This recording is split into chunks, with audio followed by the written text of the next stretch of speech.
খবৰ ভাল সকলোকে গণৰাজ্য দিৱসৰ বহুত বহুত শুভকামনা জনালো আমাৰ সভাত উপস্থিত প্ৰাক্তন কেন্দ্ৰীয় মন্ত্ৰী সাংসদ ৰামেশ্বৰ তেলী ডাঙৰীয়া মন্ত্ৰী বিমল বৰা ডাঙৰীয়া সন্মানীয় বিধায়ক সুশান্ত বৰগোহাঁই ডাঙৰীয়া তেৰছ গোৱালা ডাঙৰীয়া তৰংগ গগৈ ডাঙৰীয়া চক্ৰধৰ গগৈ ডাঙৰীয়া OBC আয়োগৰ অধ্যক্ষ শান্তনু গগৈ ডাঙৰীয়া ফুলনি ফুকন ডাঙৰীয়ানী ইন্দ্ৰ গগৈ ডাঙৰীয়া সঞ্জীৱ ৰাজকোঁৱৰ ডাঙৰীয়া ডেইজি ৰাণী ফুকন শ্যাম ডাঙৰীয়ানী সৌ যাত্ৰা তুৰুং প্ৰেচিডেণ্ট ইউটেস্কো ডক্টৰ লক্ষ্যহীৰা শ্যাম ডাঙৰীয়ানী ডক্টৰ হেমন্ত গগৈ ডাঙৰীয়া ধ্ৰুৱজ্যোতি শ্যাম ডাঙৰীয়া জ্ঞানজ্যোতি ভান্তে ডাঙৰীয়া আৰু আমাৰ মাজত উপস্থিত ডিপি সোৱাং শ্যাম ডাঙৰীয়াকে আদি কৰি মঞ্চত উপবিষ্ট বিশিষ্ট ব্যক্তিসকল টেঙাখাটৰ লাঙি গদাপানী ক্ষেত্ৰত সমবেত আইমাতৃসকল যুৱক যুৱতী বন্ধু বান্ধৱীসকল আৰু উপস্থিত ৰাইজ আজি গণৰাজ্য দিৱস আৰু গণৰাজ্য দিৱসত ৰাষ্ট্ৰীয় পতাকা উত্তোলন কৰিবলৈ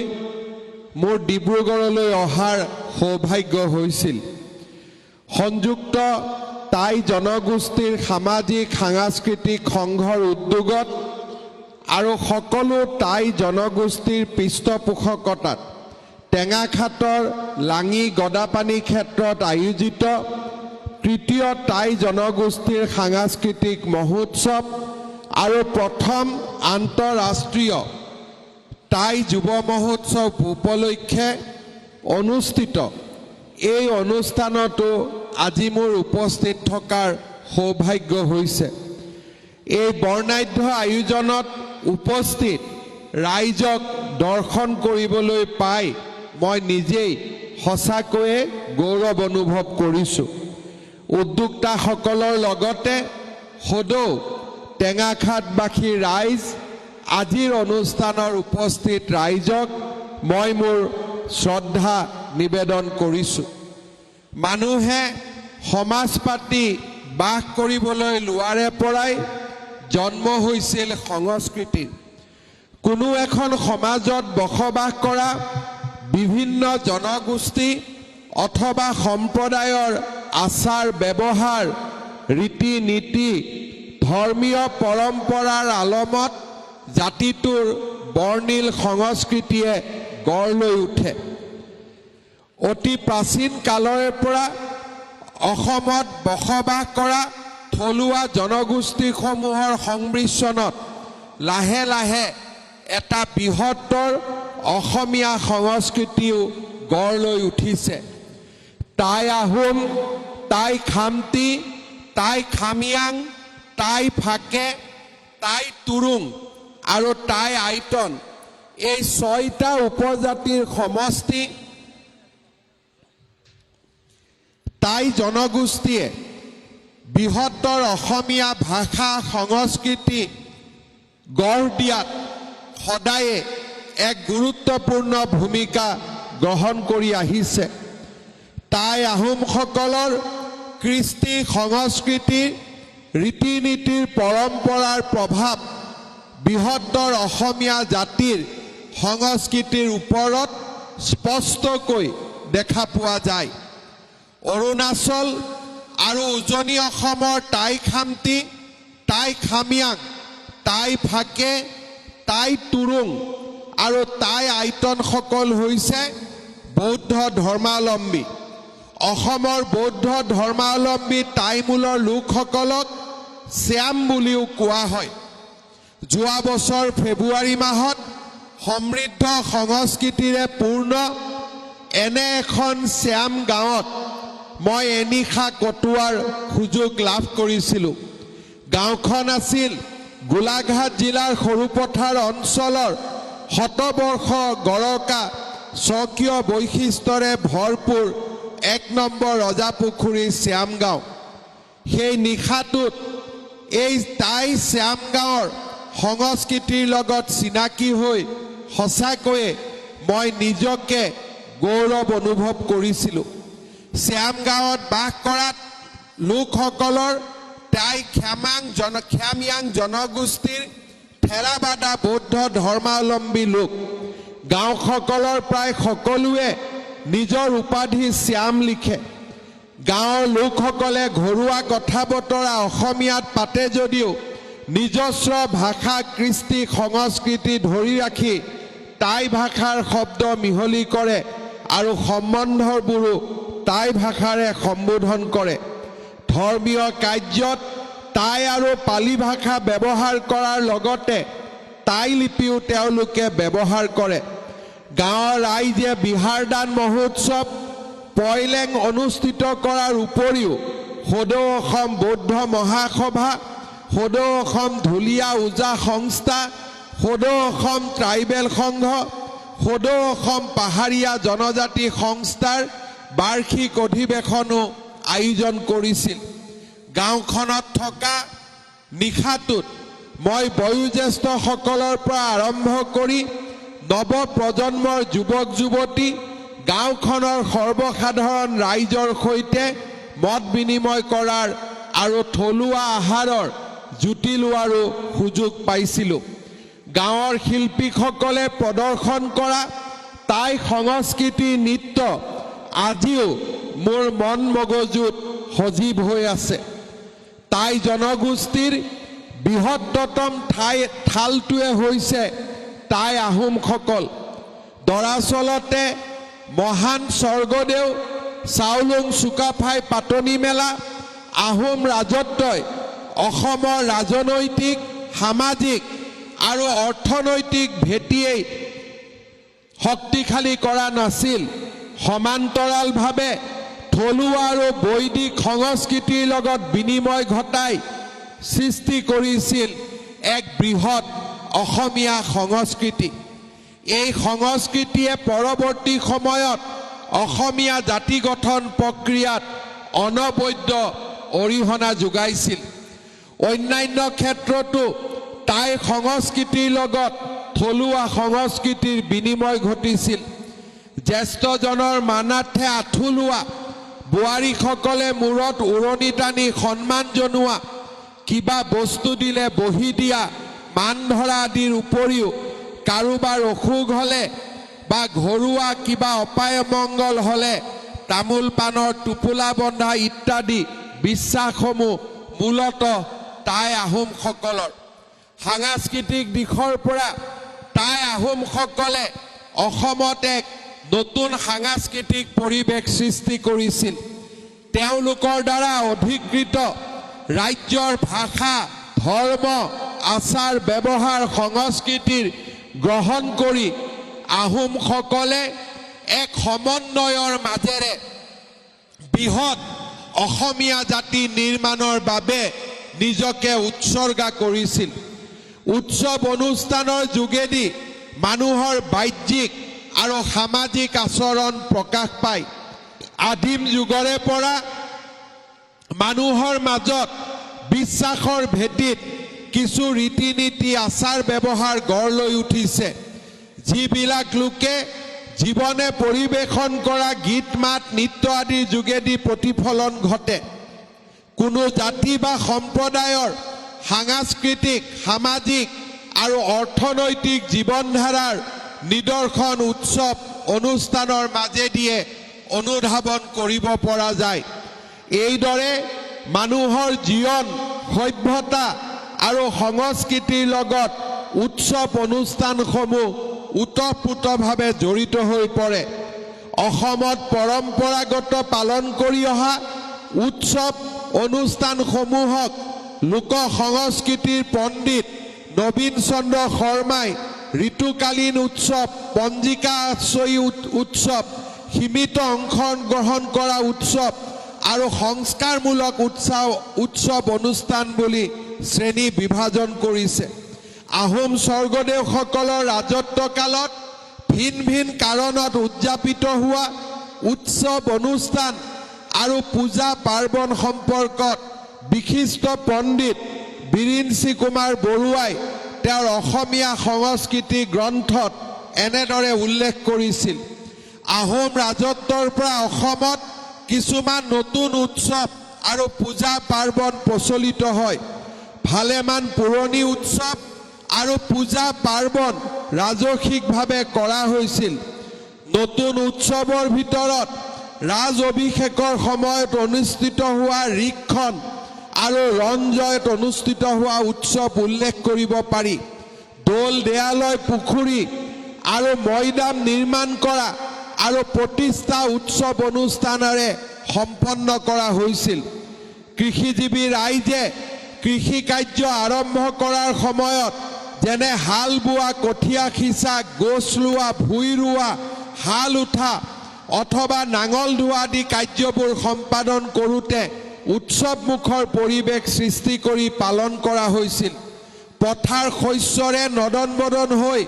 শস্য চামলা হোৱা বাবে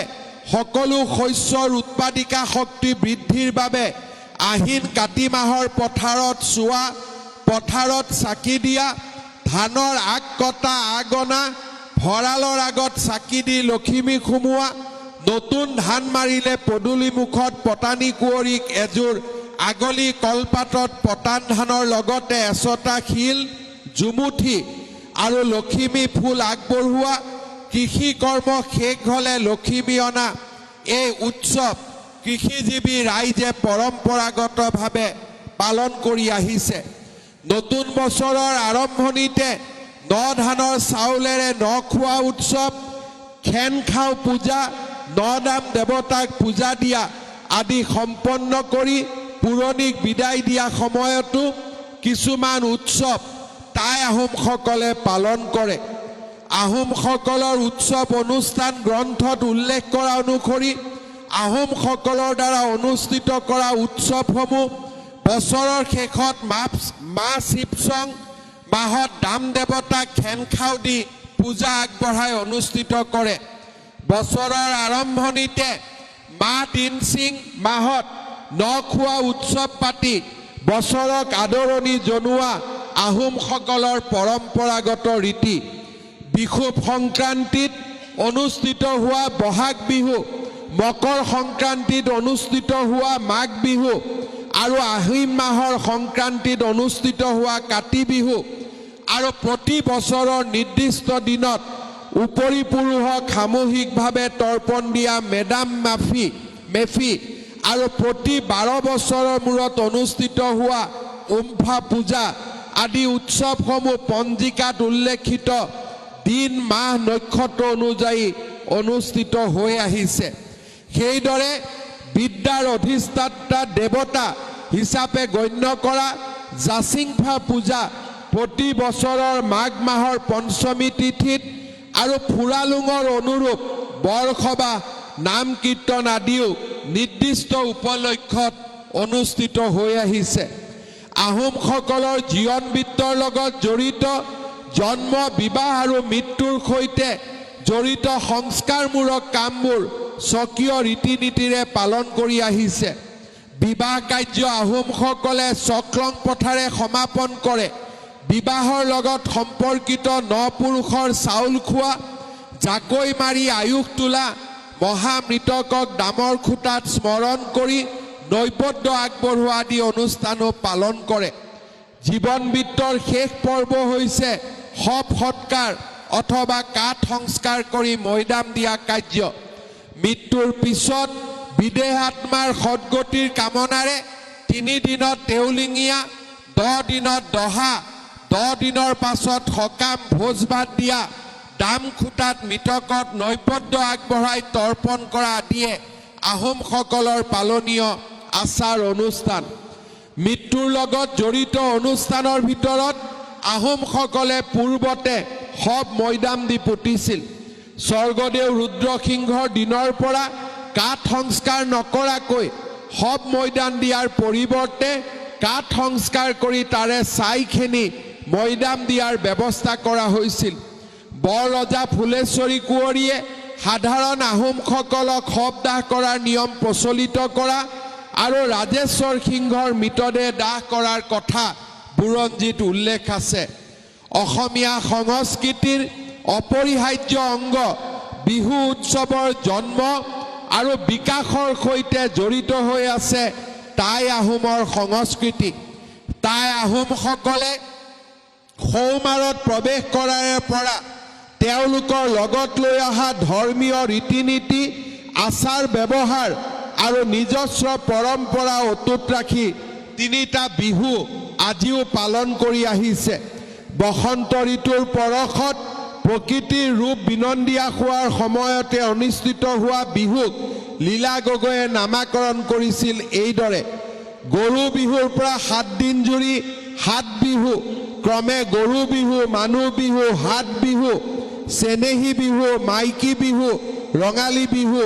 আৰু চেৰা বিহু। স্বৰ্গদেউ চুকাফা এই ভূখণ্ডত প্ৰৱেশ কৰোঁতে লগত লৈ আহিছিল টাইসকলৰ ধৰ্মীয় বিশ্বাস। আহোমসকলে পূৰ্বপুৰুষৰ উপাসনাৰ ৰীতিও লগত লৈ আহিছিল। আহোমসকলে বিশ্বাস কৰা মতে মৃত্যু আৰু মেডাম মেফিৰ পিছত ধাপে ধাপে মানুহ স্বৰ্গলৈ যায় আৰু স্বৰ্গত তেওঁলোকে তেওঁলোকৰ আত্মীয় স্বজনৰ সৈতে বসবাস কৰে। ই আহোমসকলৰ অসাধাৰণ বিশ্বাস। ধৰ্মীয় কাম কাজত আহোমসকলৰ প্ৰধান উপস্য হ'ল লেংদান লাংকুৰি, জাচিংফা, আইলেংদিন, খাওখাম, জানচাই হুং, লাওখ্ৰী আদি। এইসকলৰ লগতে সূৰ্য দেৱতা আৰু চন্দ্ৰ দেৱতাৰো স্থান আছে। সোমদেউৰ বাহিৰে আহোমসকলৰ দেৱ দেৱতাৰ মন্দিৰ নাছিল। সোমদেউ আহোম ৰজাৰ প্ৰধান উপাস্য বিগ্ৰহ আছিল আৰু কেৱল ৰজাইহে সোমদেউক স্পৰ্শ কৰিব পাৰিছিল। চুকাফাৰ লগতে অসমলৈ বুঢ়া ডাঙৰীয়া, পৰ্বত পাহাৰ, নদ নদী আদিৰ লগত জড়িত দেৱতাসকলৰ বিশ্বাস বা ধাৰণাও আহিছিল। আহোমসকলৰ ধৰ্মীয় ৰীতিত দুটা পদ্ধতি দেখা যায়: বানফি প্ৰথা বা বলি দিয়া আৰু ফাৰ্লুং প্ৰথা বা ফলাহাৰ দিয়া। বলি দিয়া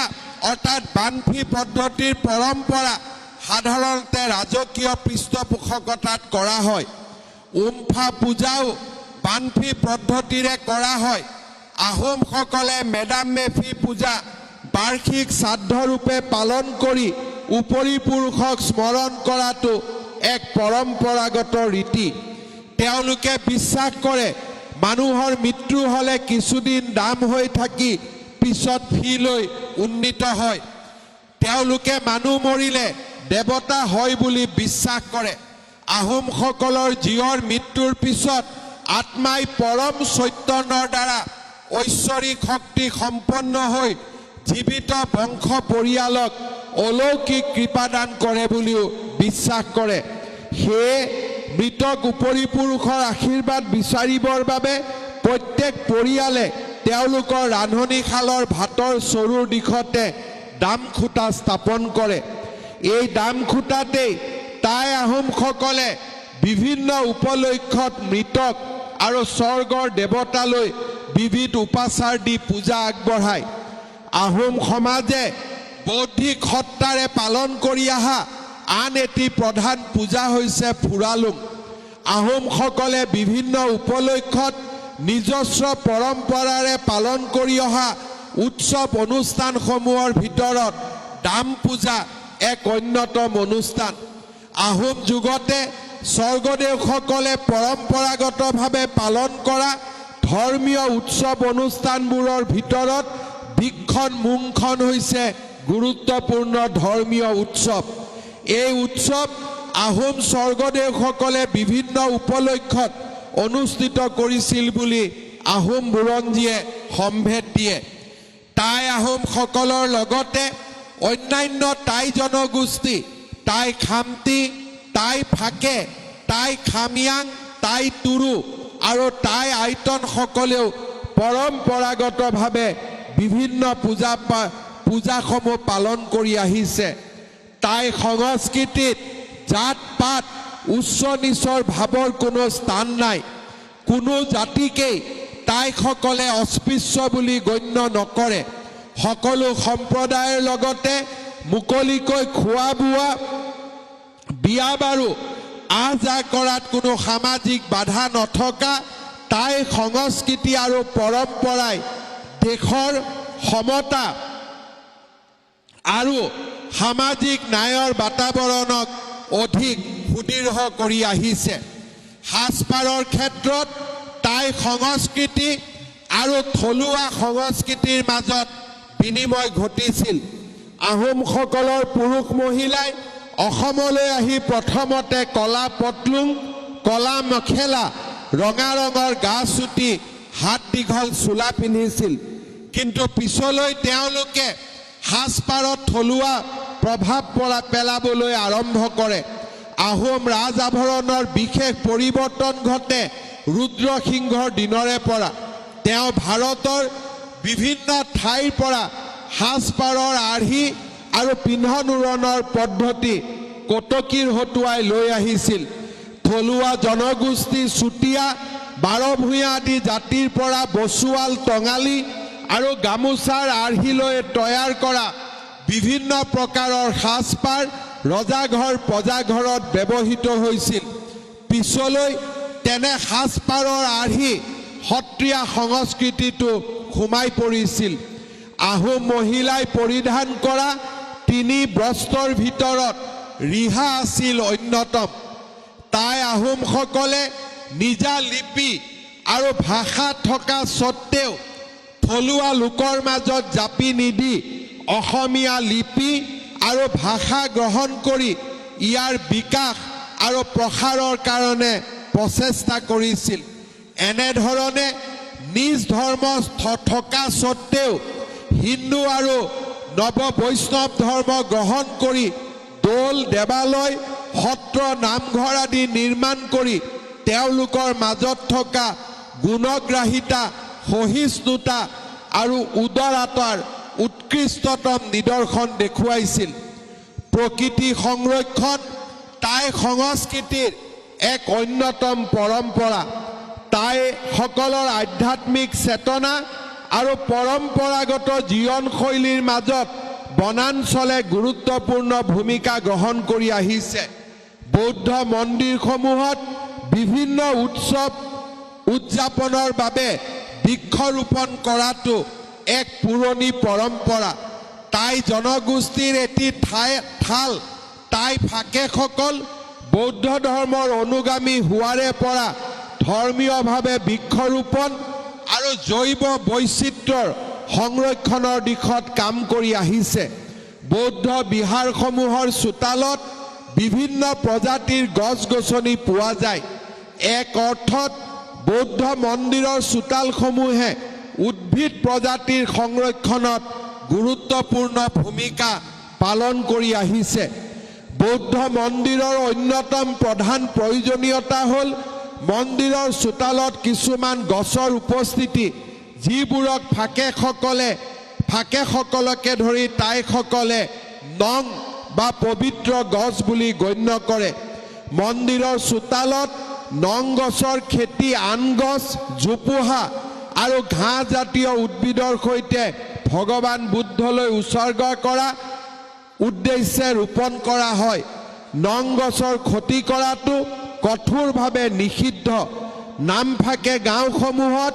ধৰ্মীয় ৰীতি-নীতিৰ সৈতে জড়িত গছ-গছনি ফল-মূলৰ গ্ৰন্থ আৰু অলংকাৰিক গছ আদি সততে দেখা পোৱা যায় পশু পক্ষীৰ সংৰক্ষণৰ বাবে ফাকেসকল যথেষ্ট সচেষ্ট এই প্ৰসংগত বৌদ্ধ ধৰ্মই বহু পৰিমাণে অৰিহণা যোগাইছে কিয়নো বৌদ্ধ ধৰ্মত জীৱ-জন্তুৰ চিকাৰ নিষিদ্ধ তাই ফাকেসকলে নিজৰ ধৰ্মীয় নীতি-নীতি মানি চলি জীৱ-জন্তুৰ চিকাৰৰ পৰা নিজক বিৰত ৰাখে আৰু এই ধৰণেই আমাৰ বৈচিত্ৰ্যময় জগতখনক সংৰক্ষণত সহায় কৰে উজনি অসমৰ ডিব্ৰুগড়ৰ বৌদ্ধ ধৰ্মাৱলম্বী শ্যাম হিচাপে পৰিচিত তাই জনগোষ্ঠীৰ লোকসকলে এবিধ অতি উন্নত মানৰ কাগজ প্ৰস্তুত কৰিছিল ৰাজ্যৰ আন ঠাইৰ লোকসকলৰ দৰে তেওঁলোকে লিখা মেলা কৰিবলৈ হাঁচি গছৰ বাকলি ব্যৱহাৰ কৰা নাছিল তেওঁলোকে জাৰি আৰু হাঁচি গছৰ আহৰ পৰা কাগজ প্ৰস্তুত কৰাৰ নিজা কৌশল বিকশিত কৰাৰ লগতে সেই কৌশলক নিখুঁত ৰূপ দিছিল তেওঁলোকে প্ৰস্তুত কৰা কাগজ অতি মিহি আৰু মজবুত আছিল এটা জনগোষ্ঠীৰ অস্তিত্ব আৰু পৰিচয়ৰ আধাৰ হৈছে ভাষা আৰু সংস্কৃতি এই দুইটা উপাদান বচাই ৰাখিব নোৱাৰিলে এটা জাতি কেতিয়াও জীয়াই থাকিব নোৱাৰে তাই লোকসকলে নিজৰ ভাষা সংস্কৃতি ৰক্ষা কৰাৰ লগতে অসমীয়া জাতিৰ ভেটি নিৰ্মাণত সদায় এক গুৰুত্বপূৰ্ণ ভূমিকা গ্ৰহণ কৰি আহিছে আজি তাই জনগোষ্ঠীৰ আটাইকেইটা জনগোষ্ঠীৰ এই সন্মিলনত সাংস্কৃতিক মহোৎসৱত মই পুনৰ এবাৰ অসমৰ বৰ্ণিল সংস্কৃতিলৈ তাই জনগোষ্ঠীসমূহৰ অৱদানক কৃতজ্ঞতাৰে সোঁৱৰণ কৰিছোঁ মই অসমৰ ৰাইজক তাই লোকসকলে আমাৰ সমাজলৈ আগবঢ়োৱা বৃহত্তম ভূমিকাক আকৌ এবাৰ স্বীকাৰ কৰি স্বৰ্গদেউ চাওলুং চুকাফাই যি মহান আদৰ্শৰে অসমীয়া জাতিৰ এক ভেটি নিৰ্মাণ কৰিছিল তাক আকৌ শক্তিশালী কৰিবলৈ আহ্বান জনাইছোঁ শ্ৰদ্ধাৰ ৰাইজ যোৱা ৩.৫ বছৰত আমাৰ চৰকাৰখনে তাই আহোমসকলৰ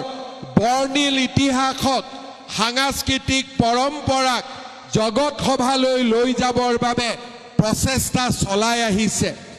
এই প্ৰচেষ্টাৰ অংশস্বৰূপে যোৱা বছৰত প্ৰধানমন্ত্ৰী নৰেন্দ্ৰ মোদীৰ প্ৰচেষ্টাত আমাৰ সকলোৰে সন্মিলিত ইচ্ছাৰ এক সামূহিক সফলতা আছিল চৰাইদেউ মৈদামক ইউনেস্কোৰ দ্বাৰা বিশ্ব সংস্কৃতিৰ ঐতিহ্য প্ৰদান কৰা চৰাইদেউ মৈদামৰ আনুষ্ঠানিক স্বীকৃতিয়ে তাই আহোমসকলক জগত সভালৈ লৈ যোৱাত এক মহান বৰঙণি আগবঢ়ালে চৰাইদেউৰ মৈদামৰ বিশ্ব ঐতিহ্যৰ স্বীকৃতিয়ে আজি তাই আহোমসকলকো সমান্তৰালভাৱে জগত সভাত এক অনন্য স্বীকৃতি প্ৰদান কৰিলে আজিৰ এই সুন্দৰ দিনটোত মই পুনৰ এবাৰ এনে স্বীকৃতিৰ বাবে তাই আহোম সমাজক অভিনন্দন জনাইছোঁ যোৱা ৩.৫ বছৰত তাই আহোমসকলৰ বৰ্ণিল সংস্কৃতিক জগত সভালৈ লৈ যোৱাৰ বাবে ৰংঘৰৰ চাৰিওফালে আমি এক সুন্দৰ কীৰ্তিমান স্থাপন কৰিবলৈ আজি আগবাঢ়িছোঁ মই বিশ্বাস কৰোঁ যোৱা কেইটামান বছৰত আমি লোৱা প্ৰচেষ্টাই ৰংঘৰৰ সৌন্দৰ্যক জগত সভালৈ লৈ যাব শিৱসাগৰৰ তাই আহোম মিউজিয়াম যাদুঘৰ আৰু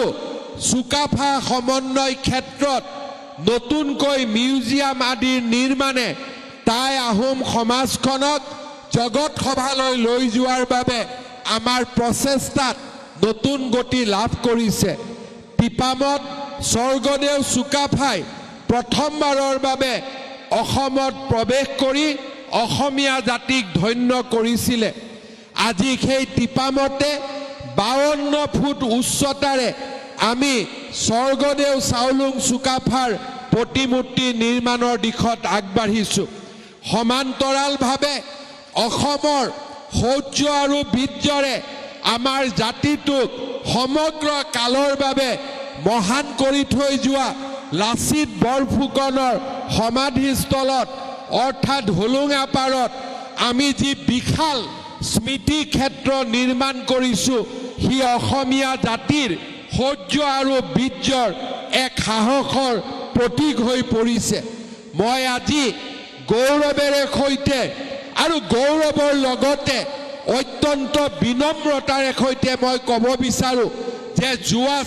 ৩.৫ বছৰত টাই আহোমসকলৰ বৰ্ণিল কলা সংস্কৃতি সাংস্কৃতিক ঐতিহ্য সাহস আৰু শৌৰ্যক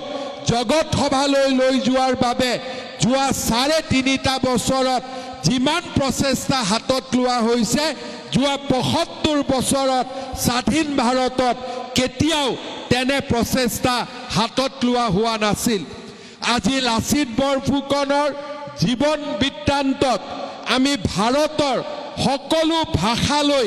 ৰূপান্তৰ কৰি ভাৰতৰ প্ৰতিখন মহাবিদ্যালয়ৰ পুথিভঁৰালত যোগান ধৰি লাচিতৰ শৌৰ্য আৰু বীৰ্যক আজি আমি জগত সভালৈ লৈ যোৱাৰ বাবে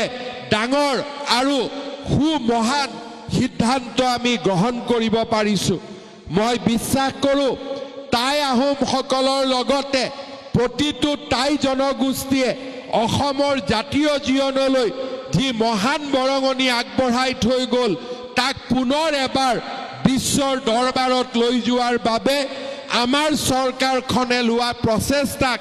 আপোনালোকে আশীৰ্বাদ কৰিব যাতে অনাগত দিনত আমি আৰু অধিক পদক্ষেপেৰে টাই জনগোষ্ঠীক জগত সভালৈ লৈ যাব পাৰোঁ। তেওঁলোকৰ কৃতিত্ব শৌৰ্য বীৰ্যক আমি জগত সভাত প্ৰতিষ্ঠা কৰিব পাৰোঁ। বিভিন্ন জাতি জনগোষ্ঠীক লৈ এক মহামিলনৰ পৰিৱেশ গঢ়াৰ বাবে মহান স্বৰ্গদেউ চাওলুং চুকাফাই দি যোৱা অৱদানেৰে আজি অসমীয়া জাতি সমৃদ্ধ। অসম আৰু অসমৰ অধিবাসীসকলৰ ভাষা আৰু সংস্কৃতি আহোমসকলৰ পৰাই অসমীয়া নামে প্ৰচাৰিত হ'ল। টাই সকলৰ স্বকীয় ভাষা সংস্কৃতিৰ সংৰক্ষণ আৰু প্ৰসাৰে অসমীয়া ভাষা সংস্কৃতিক অধিক চহকী কৰিলে। তেনে দিশৰ পৰা আজি টাই সম্প্ৰদায়ৰ 6টা জনগোষ্ঠীয়ে লগ লাগি টেঙাখাটত যি এক সাংস্কৃতিক সমাৰোহ লাঙি গদাপানী ক্ষেত্ৰত আয়োজন কৰিছে সি সঁচাকৈয়ে শলাগ ল'বলগীয়া আৰু তাৰ বাবে মই উদ্যোক্তাসকলক আকৌ এবাৰ অভিনন্দন জনাইছোঁ। দেশ আৰু বিদেশৰ প্ৰতিনিধিসকলৰে সৈতে আন্তঃৰাষ্ট্ৰীয় টাই যুৱ মহোৎসৱ পালন কৰি আমাৰ সংগঠকসকলে এক উৎকৃষ্টতম চিন্তাৰ প্ৰতিফলন বাস্তৱত ৰূপায়ণ কৰি দেখুৱালে। মই পুনৰ এবাৰ এই মহান প্ৰচেষ্টাৰ বাবে উদ্যোক্তাসকলক ধন্যবাদ জনাইছোঁ আৰু টেঙাখাটৰ মহান জনতাক পুনৰ এবাৰ শ্ৰদ্ধা জনাই মই মোৰ বক্তব্যৰ সামৰণি মাৰিছোঁ। ধন্যবাদ। জয় হিন্দ, বন্দে মাতৰম।